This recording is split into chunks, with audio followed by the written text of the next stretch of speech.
Hello, everybody. Welcome back to another episode of The Modern Developer.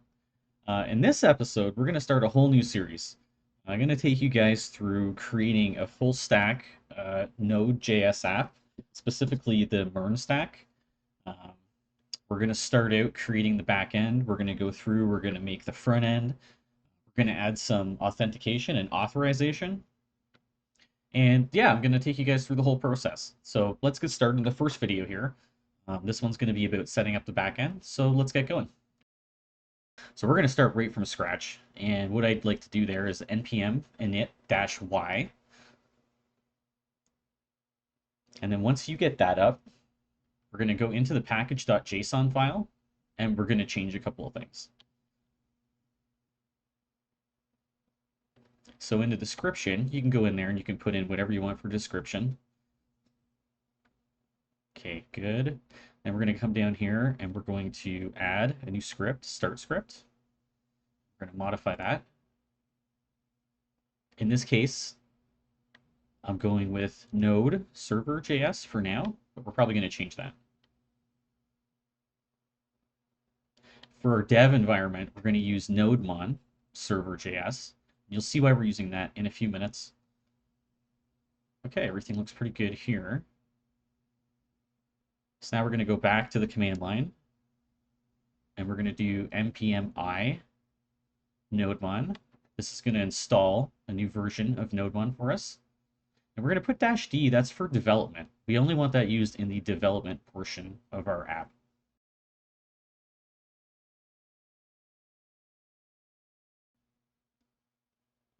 Okay, so it looks like we're good to go. You can see we've got NodeMon installed. It's in the dev dependencies now. Now I'm going to go ahead and open up Express. Sorry, I'm going to install Express. So you see we've got Express there in our dependencies as well.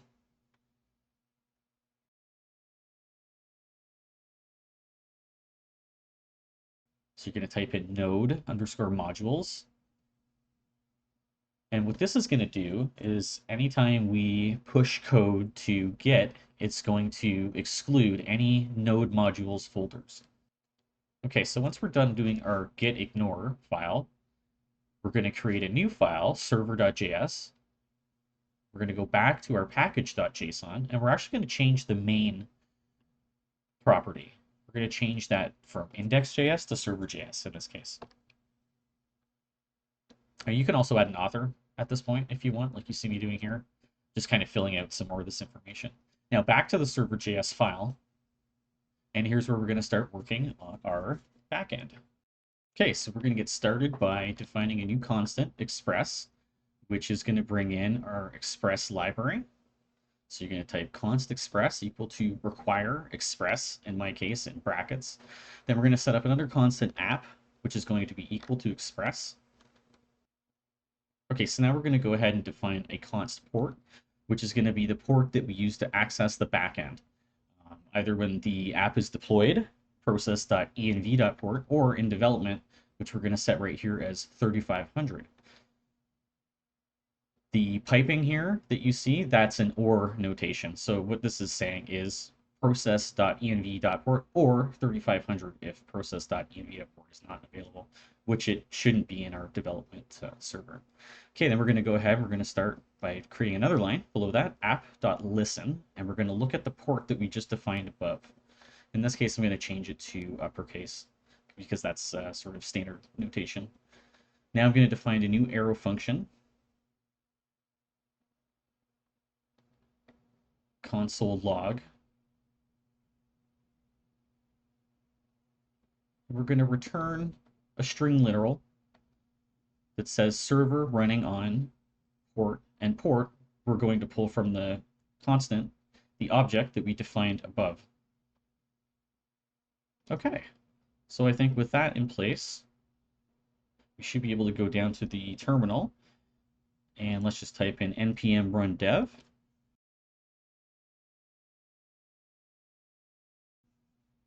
And you see we've got the backend running. Good, server running on port 3500, and that's what we're looking for. So we're good. We've got a backend up and running, a very basic backend, but it's running.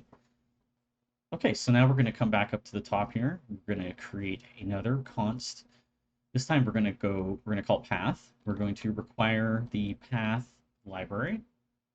And then we're going to come down a couple lines and we're going to type app.use backslash comma express dot static path dot join. Okay, so we're going to come down. Now we've created our first route. So this route here is looking for any attempt to access the backslash. Anytime that happens, we're going to respond. Okay, so what I'm doing here is I'm just setting up the first route. This is just a backslash.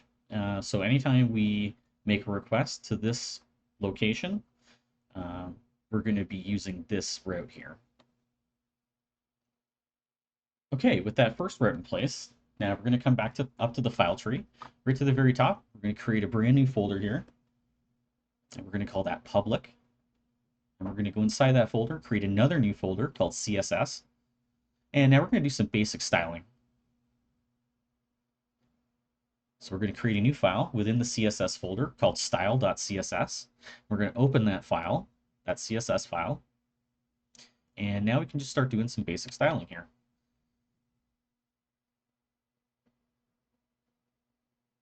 So first I'm going to set up some Google fonts, and then I'm going to set up some basic body parameters for the page, for each page.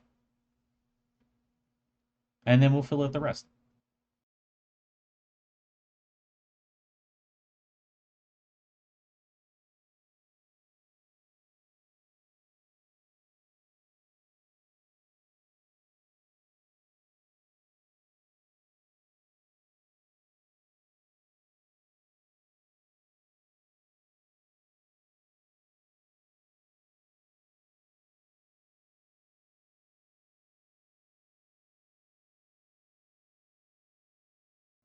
Okay, so I've got some basic parameters here. Margin 0, padding 0, box sizing. We're going to set that to border box. And these are just basic CSS settings. You're going to see this quite often. It's just basically resetting so we have a fresh canvas to work from. We're going to go ahead and set up in our HTML some font family. So this is just pointing to the Google fonts that we set up at the top there. We set some font sizing.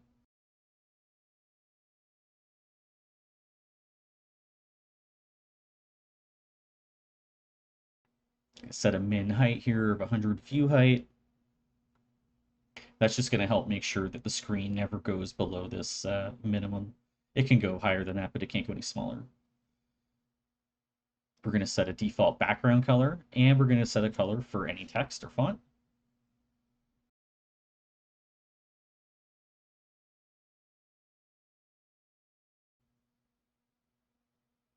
We're going to set place content to center, and we're going to add padding of 1 relative. I'm also going to go ahead and set the display to grid.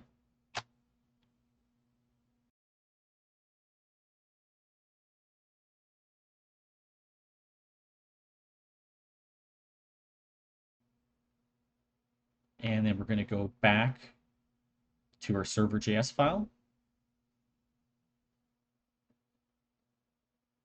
And now we're going to create another route.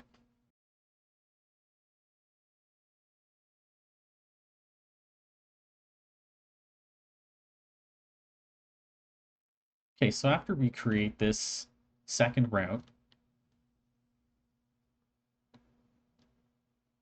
which is going to point to our routes folder, we're going to go up, we're going to go right to the top, and we're going to create a new folder, routes.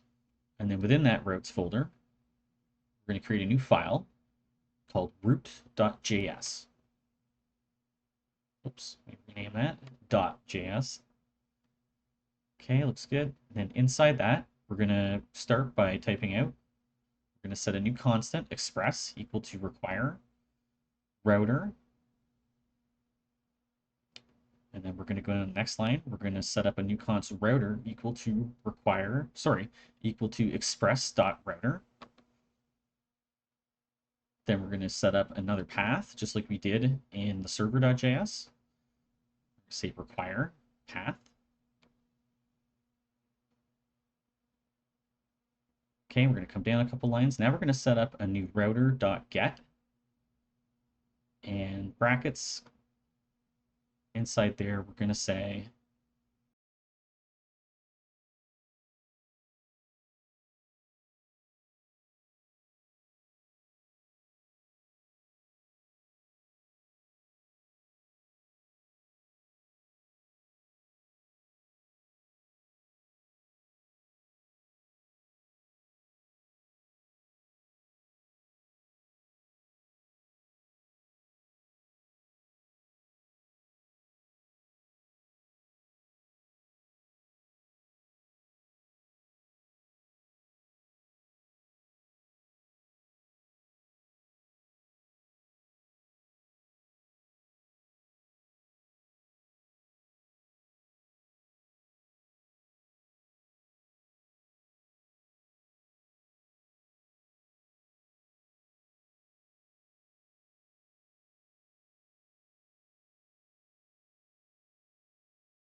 okay, so once we get all that typed down, there's quite a bit. There's a bit of regex going on in here. I also think I have a typo there. HTML, it should be HTML. So anyone watching this, please make the change. And then we're going to go ahead, module.export equals router, and that's it. Oh, sorry, module.exports equal router. That's better.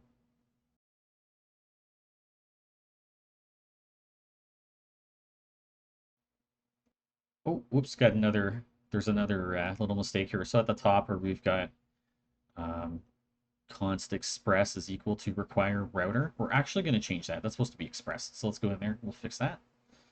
Okay, now we're going to go back to the top. And we're going to create another.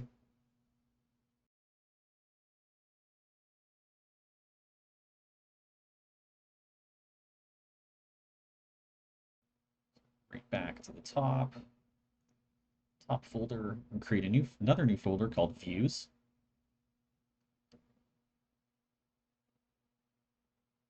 Okay, and then within the views folder, we're going to do views.html. And you can just use some, oops, sorry, not HTML. We're going to call this index.html. There we go. And we can just do some boilerplate HTML code here to get started. Okay, that gets us set up with the basics. And we're going to put in a title. Okay. There we go.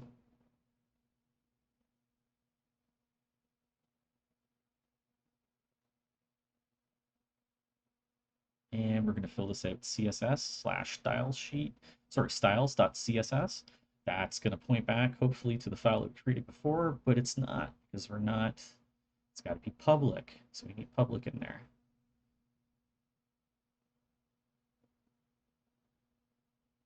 Oh, sorry, style. Wait, it points to public by default, so we don't need that. Oh, hold on a second, still doesn't like that. What's going on here?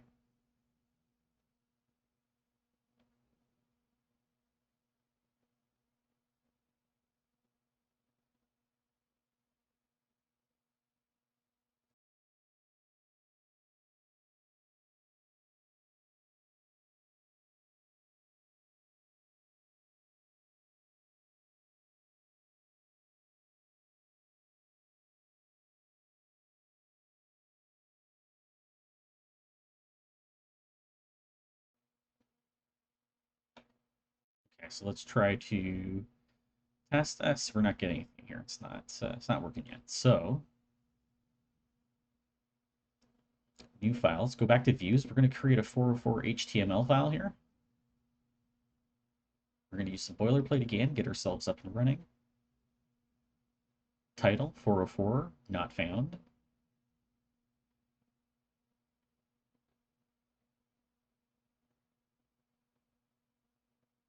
And we're going to come down here, put in H1 and just some text here. Sorry. Page not found. The resource you have requested does not exist. Exclamation point. Dot, dot, dot. Don't want to yell. Okay, so back up to the top here. We're going to put an href here, css style.css.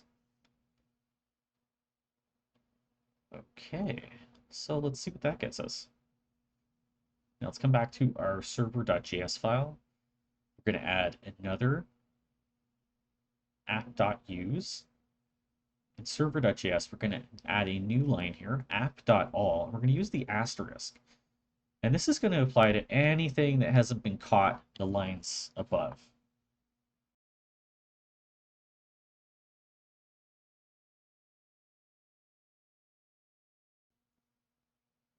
So this is sort of like our catch.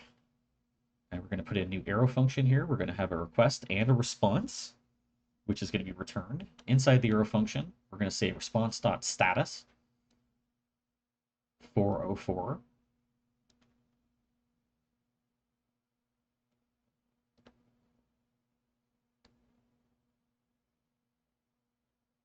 And then we're going to set up an if statement here. We're going to look at the request.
Hey guys, thanks as always for watching this episode of The Modern Developer. I really appreciate your support. And if you like the video, leave a thumbs up and a comment below, and it really helps. Thanks a lot.